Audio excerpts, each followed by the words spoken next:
Are you preparing for retirement? Already there? Are you working with a financial advisor but wonder if you could be doing better? Stay with us. Welcome to Lean to the Left, home of no-holds-barred commentary, plus interviews with fascinating people. Some of them top experts, others simply with interesting stories to tell. You'll never know who'll show up at Lean to the Left. Now here's your host, Bob Gaddy. Greg Aler was born and raised in small-town Ohio, and after attending law school, he worked at one of the largest law firms in the world. Greg went on to build 3 multi-million-dollar companies before the age of 40, an elder care law firm, a financial services firm, a real estate company. He rethinks and rebuilds industries to help service the other 99% of America. Greg has his own TV, radio, and podcast show. It's called Expedition Retirement. And the only thing he loves more than cooking, scuba, boating, and laughing with friends on his back porch, is being with his wife, Fernanda, and 3 kiddos, Lily, Lola, and Louie. I guess Greg likes L's. Okay. Hey, we're happy to have Greg with us on Lean to the Left today to talk about financial planning for retirement, which is really an important topic, and I can tell you that from experience. Greg, on your website in which you promote your book, Fire Your Financial Advisor, 40 Years of Greed and Exploitation of the American Retiree, you say this: there are wolves everywhere. Shockingly, most retirees have no idea what is going on with their money, or worse, what they're being charged. Can you please explain? First of all, thanks for having me, Bob. I really appreciate it, having me on your show today. And happy to explain. When I wrote Fire Your Financial Advisor, one of the things that I was shooting for was to culminate all of the experience I had. I was an estate planning attorney for almost a decade, and I got to see behind the scenes what was going on with a lot of financial plans because they would have us come in. Financial advisors would bring my firm in to help do some of the legal stuff. So I got to understand how they operated, how they worked, how they thought about people's money. Yeah. And when I started to dig in, I didn't like what I saw.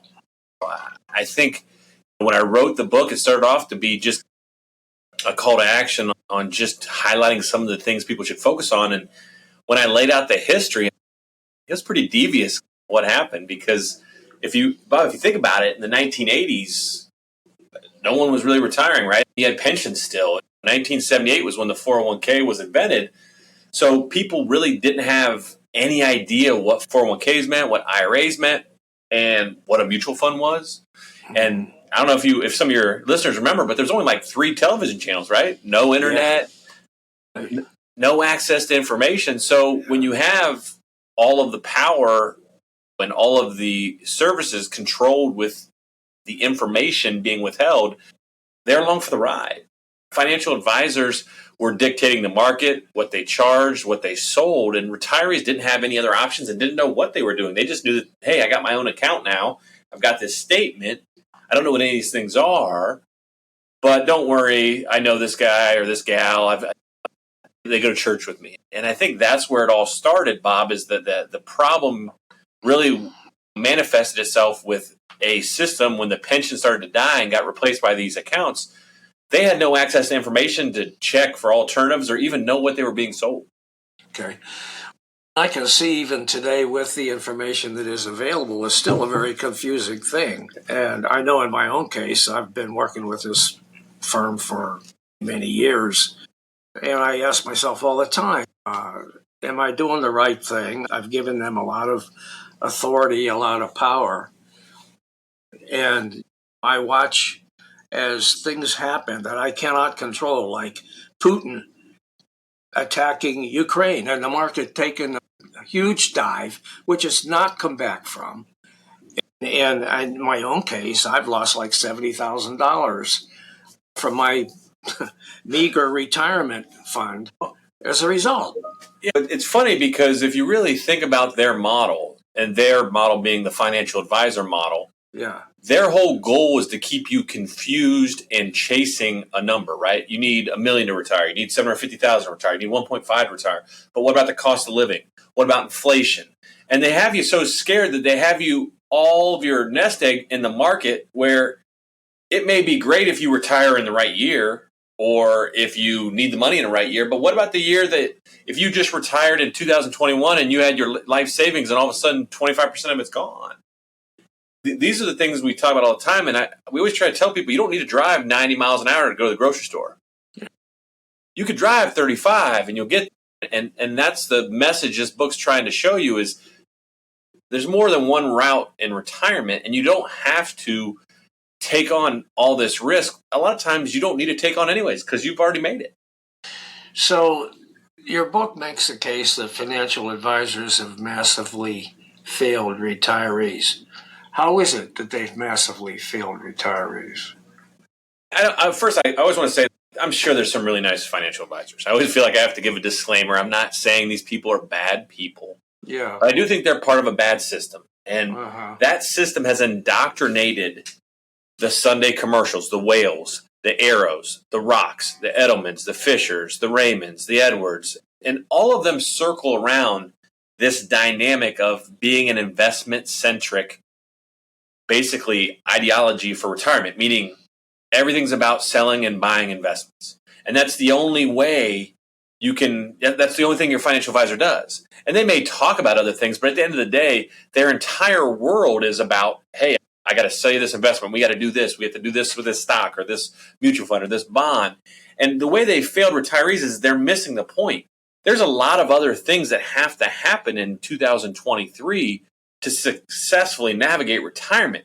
The healthcare crisis, where we're seeing astronomical numbers, being an elder law attorney, of Alzheimer's and dementias and Parkinson's, and like addressing these catastrophic costs are void of almost every financial plan we've ever seen. Yeah. Then you have IRAs that are $1 million IRAs that have huge tax liabilities that are never discussed with clients. You've got to have the tax and the legal and the financial kind of triangle to work together to navigate retirement. Bob, to make it short and sweet, you have to do stuff. You actually have to have services. You can't just sell investments and call yourself a planner for retirement. Now, many retirees have seen their IRAs and other retirement plans grow significantly. Why should they care about the fees that their financial advisor charges them to manage their retirement accounts if they're doing well in the market? If they feel like, okay, I'm doing okay, I don't really give a crap if this guy charges me whatever it is. I think you're right. I think for the last 2010 or 11 to 2021, that was probably a lot of people's reaction. And what I can only tell them, Bob, is the power of compounding is a pretty powerful thing. If you're saying that you don't care what someone's charging, and let's say the average fee we see for a $500,000 IRA is around $10,000 all in a year. You get about a 1% fee of advisor fees and 1% for mutual fund investment fees. So you're paying $10,000 a year. Bob, that's $300,000 over a retirement. So I think it's hard for people to realize that this stuff can really add up. And that's the secret evil genius of their industry, is that they take just enough so that they get the response that you just said, it's not that much. I'm making some money. Why should I care? When the market goes backwards, though, Bob, guess what? They're still charging their 1%. So that's when people seem to be a little bit more in tune with what they're being charged from their advisor, when they end up adding 1% loss or adding 2% to a stock market loss. And for what? Again, they're just riding the markets that you could probably do for more or less free if you just bought some ETFs on Fidelity or Vanguard. I often wonder whether or not it would be worthwhile choosing one of these companies that they claim to be a fiduciary, where they have to Fisher Investments, for example. They've got an ad all the time that says that they're a fiduciary, and so their responsibility is to do what's best for the client, not what's best for themselves. Is that bullshit? What the hell is that? So let's just do some math, and we'll let the listeners decide, right? So if you work at Fisher, they're saying is if you do better, we do better. Yeah. And what they don't really say is, but if you do crappy, we still do pretty good. So Fisher Investments charges about 1.25%, if I recall, maybe 1.3. Wow. On their first $500,000. So I guess my mind goes to, holy moly, that's a pretty big number. How could that be in the best interest of anyone? Yeah. And if you have $1 million, you're paying $13,500 to your Fisher guy, just to him or her, not for the investments they could be selling you. And I would challenge anyone to say the deep, dark secret of the fiduciary lie. We always laugh when people say they're fiduciaries because they have no idea what it means. What's best interest mean? Like, I don't know. It's a subjective standard by the provider. At the end of the day, if you take a step back, Bob, and you say, you know what? What are they doing? I'm paying 1% or I'm paying 1.35% with Fisher. But here's the dynamic no one really wants to think about. If you spend your money, they take a pay cut. How can anyone ever operate in your best interest that aren't aligned with your interest? Because if you go out and buy a boat or you buy a CD because you want a conservative investment or put money in a money market or go on a vacation, if you spend those dollars, that Fisher advisor takes a pay cut. And you can't convince me that doesn't influence their commercials, their advice. Why are they always saying, what about the cost of inflation? What about the cost of living? You need $1 million to retire, because they want you to keep your money in their system so that they can keep charging 1.35%. And if you take money out of their system ever, they take a pay cut. How can that be a fiduciary standard? I just don't buy it. Okay, I get that. So what are we supposed to do, people like me? I'm already retired a long time ago. And what are we supposed to do? We have to rely on help. I'm not a financial expert. Most of our listeners are probably not financial experts. I need help. We don't know what to do. I think you go back to, Bob, I believe that you've ran a successful business, had a successful life, and most retirees have budgeted, they paid for their house, they paid for their kids' school, and they didn't have someone babysitting their money. Yeah. And I'm not saying that you should do it alone, but I guess my point being is you've been able to make smart decisions based on the value of services and cost. So the first thing everyone at home should do is just figure out to the penny what they're paying their advisor and then what they're paying for their investments. And if they can't figure it out, you can obviously, we have a website, getyourroadmap.com. We will do the calculation for you. But if you can do it on your own, you can go through your statements. If you know what percentage you're paying, figure out what you're paying. And then from there, you can sit there and say, okay, I'm paying $15,000. What else do I pay $15,000 for? Am I getting the value? And if the answer is, I don't think so, then start kicking tires, because what I believe a fair way to charge for services is a flat fee. So whether you use Golden Reserve or use anybody, if you have a flat fee system, that means no matter how many zeros are in your bank accounts, I'm charging the same for everyone based on the work I'm doing, not on the value of your estate. And to me, that's very fair. That just feels better. It feels better than an arbitrary 1%, because they always try to make an argument, if you have more money, we do more work. But that doesn't seem to be ever be the case. It just seems to be they're just pushing the same buttons and it's spitting it out in these investments, and away they go, and they just get paid more. So I challenge everyone to think through that, of what they're paying, and then look for that flat fee. And then hopefully if they get real lucky, they can find someone that includes legal services. We pay for our clients' legal services. We pay for our clients' tax returns. We build them a tax map. So if you can find all of those services versus a bunch of business cards they give you to call people, and then you got to go pay and deal with some other professionals, to me, that's a recipe for disaster. And when you can get everything under one roof, that's what I would look for, in addition to the flat fee. So what did you say, Golden what? Golden Reserve is my company. But there's other companies like us around. We're not the only people that have figured out some of this stuff. So if the listeners can find, goldenreserve.com outlines the system and the services. But if you're looking for people that are local, and I think there's a lot of other folks that are starting to think like we do, which is flat fees and more professional services under one roof, because that's what people need to actually have a retirement plan that works. Yeah. Way back when I first started working with this guy, Not feeling confident in my own ability to manage my own portfolio, I pretty much gave him carte blanche to do whatever he thought was the right thing to do. Now I'm thinking that's probably a mistake. It doesn't make you any different than anybody else. You shouldn't feel bad. At that time, that was probably the only option, right?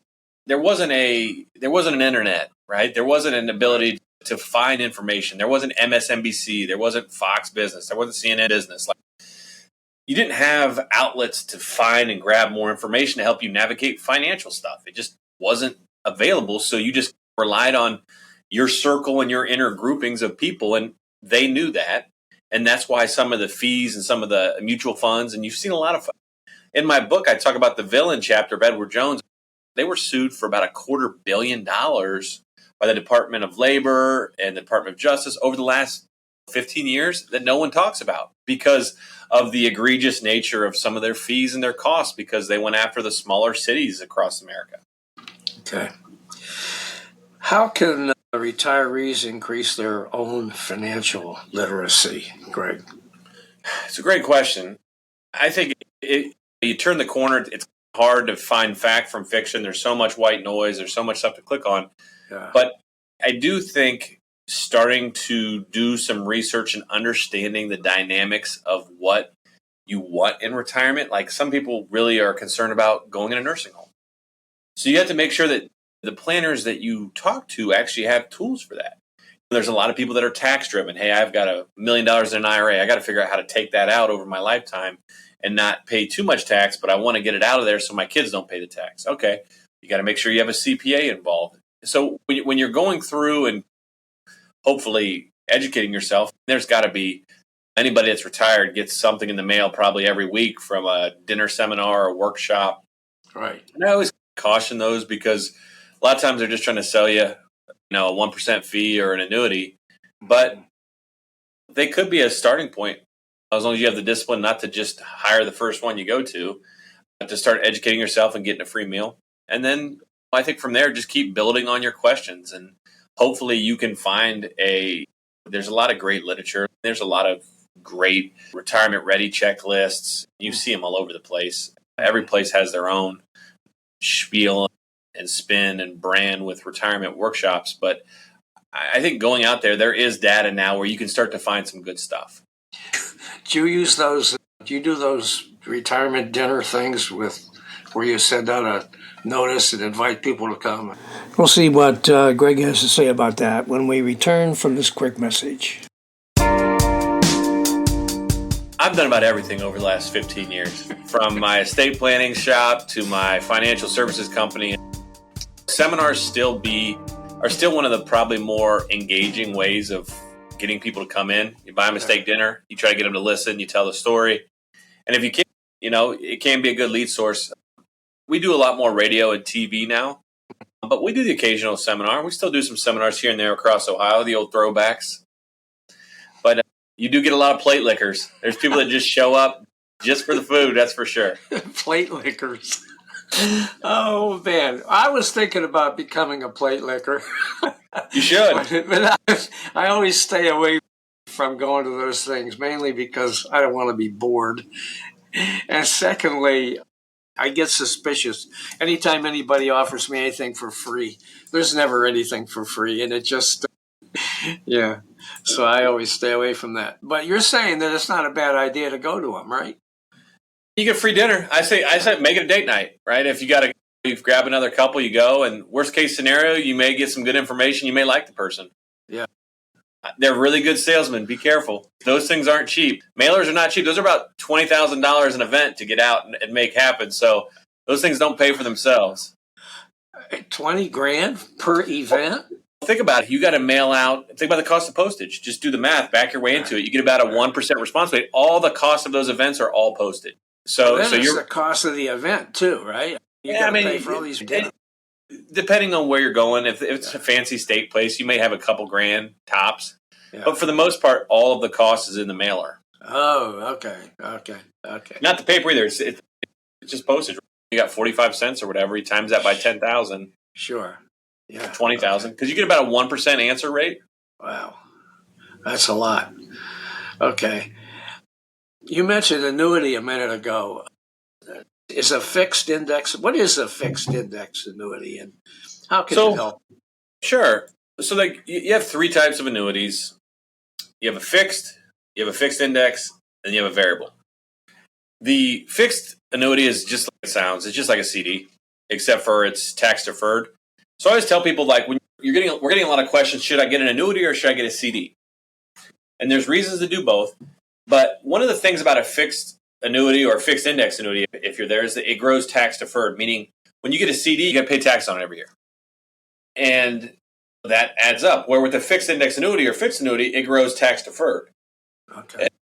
It may not sound like a lot, but if you put $100,000 annuity in a 4 or 5% annuity, or in $100,000 in a CD, and over the course of retirement, at the end of the retirement, your annuity is going to beat your CD by about $100,000. Okay. And it's because of the power of compounding, because of that interest on interest is growing and getting bigger and bigger.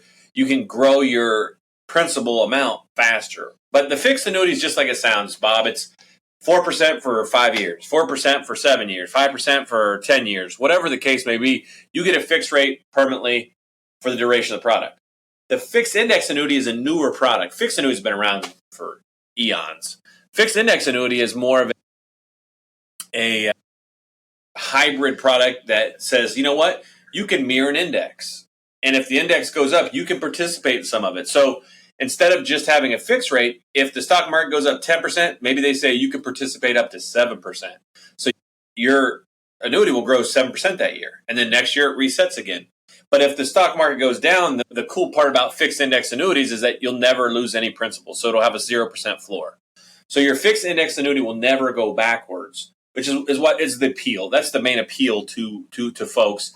Fixed index annuities and fixed annuities usually both have 10% access features. Every year, unlike a CD, you could take 10% out and not have a penalty. People like that.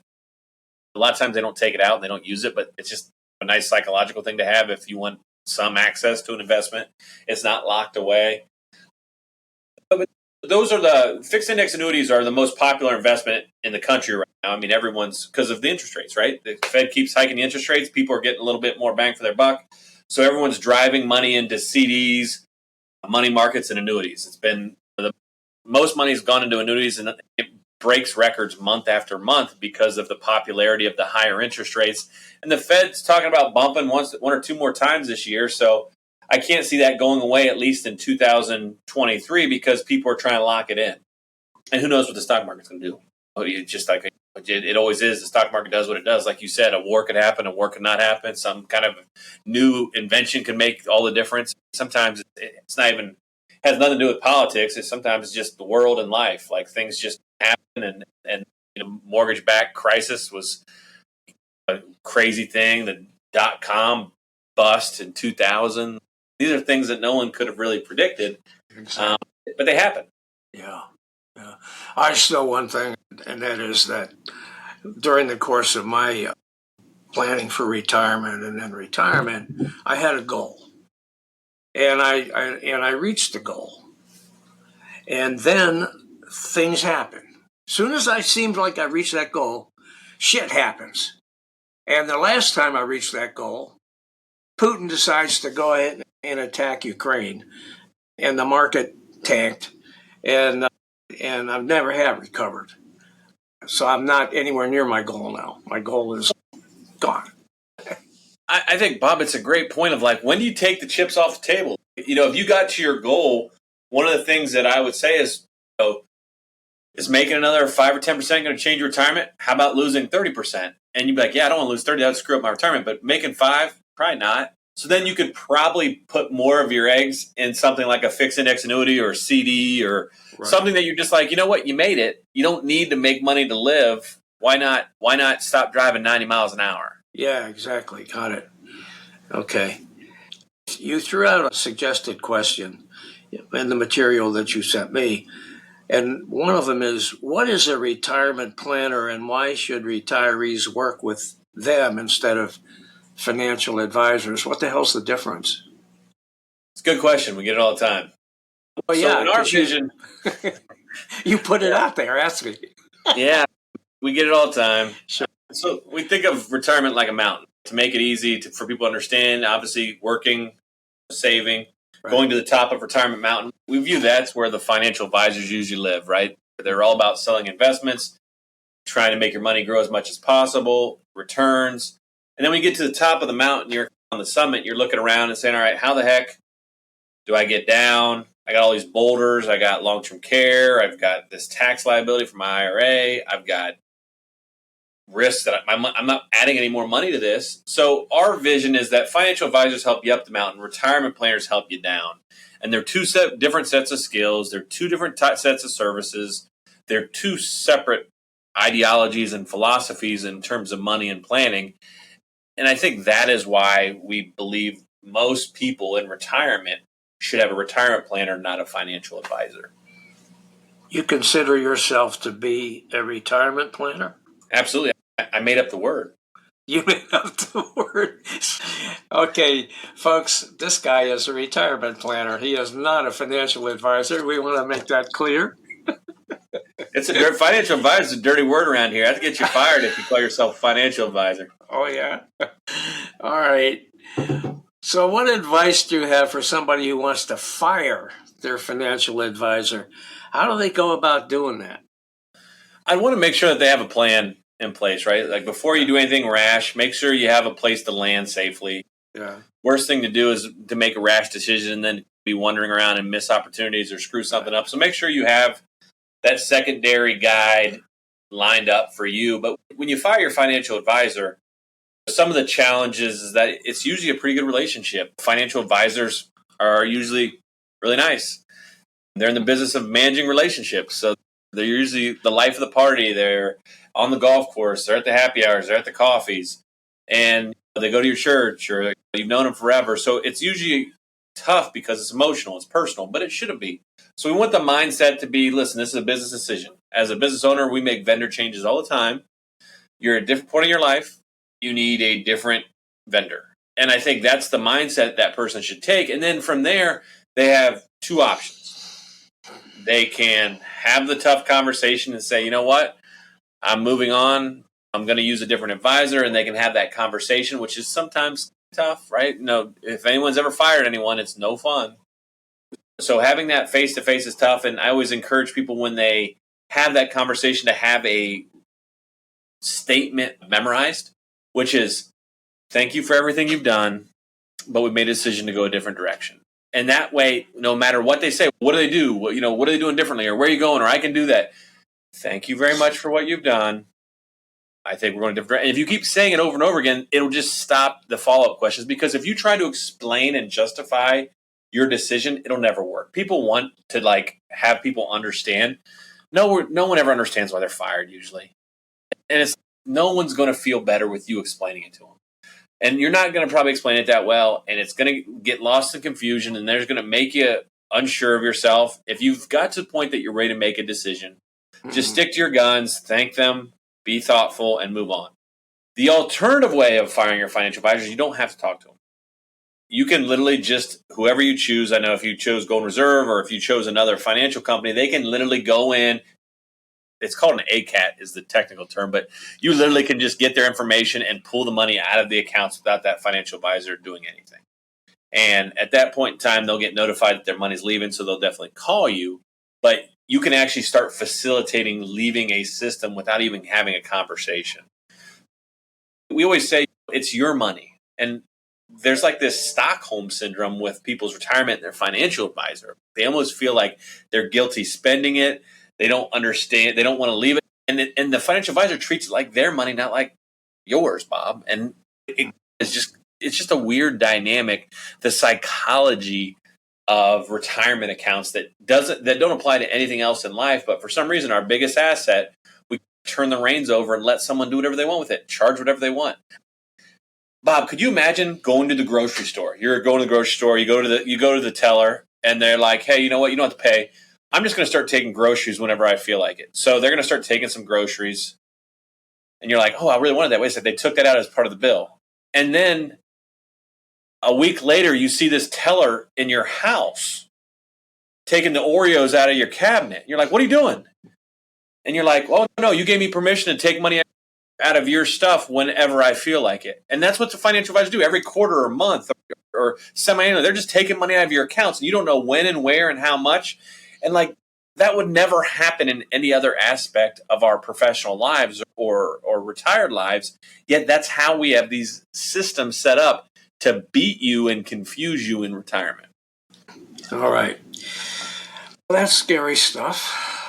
Greg, have you got any other advice that you'd like to throw out to our listeners? I think just going back to the principle of you've worked so hard. I know I grew up in a house where my old man was a factory worker. My mom was a school teacher. Grandma was a bus driver. Grandpa was a meter man. And I know what it's like to have dads working second shift and mom saving change to pay for my basketball shoes. Like I know what they've done without to get there. And it's just not right how they have targeted the other 95 percenters to charge all the fees. I just don't think that doesn't sit right with me. It's not how I grew up. And I just want everyone to, if they want to join the fight and fight back, read the book, Fire Your Financial Advisor, and help us share the stories and share the information. And that's the only way we're going to start getting change and get better deals for retirees. Greg, where can people find your book? Then go to fireyourfinancialadvisor.com. Okay. And all the information, you plug it in there, and you can get a copy of the book. Here's what it looks like.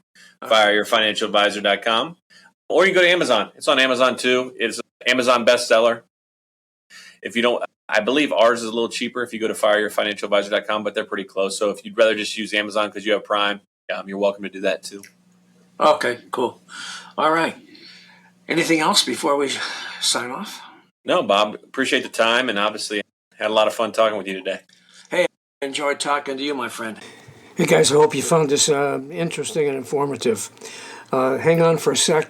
After this message, I'll be right back with some closing comments. Hey guys, thanks for listening.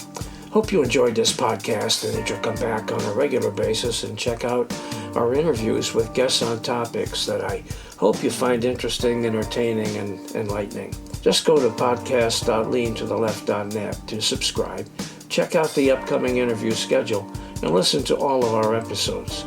And follow us on social media. Facebook at the Lean to the Left Podcast, Twitter at Lean to the Left 1, Instagram at BobGaddy_Lean to the Left, and TikTok at Lean to the Left. And you can watch the episodes at YouTube at Lean to the Left. And don't forget to visit our blog site, leantotheleft.net, where you'll find commentary on the news by some excellent writers with progressive perspectives on a whole range of topics. You can sign up as a member there, and of course, it's all free. Now, this is Bob Gaddy signing off for Lean to the Left. Thanks for sharing your time with us.